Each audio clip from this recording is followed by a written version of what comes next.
So what I'm going to demonstrate here is actually how to use a coupler with a pastry tip and a disposable pastry bag. The coupler, you take it apart and you shove it down to the bottom of the tip of the pastry bag.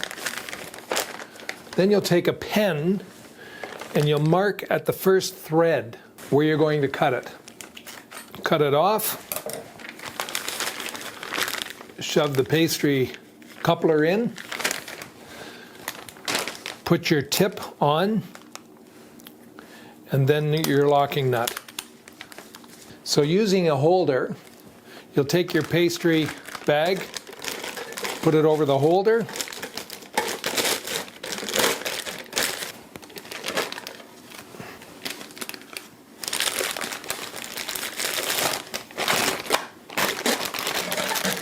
and you're ready to pipe.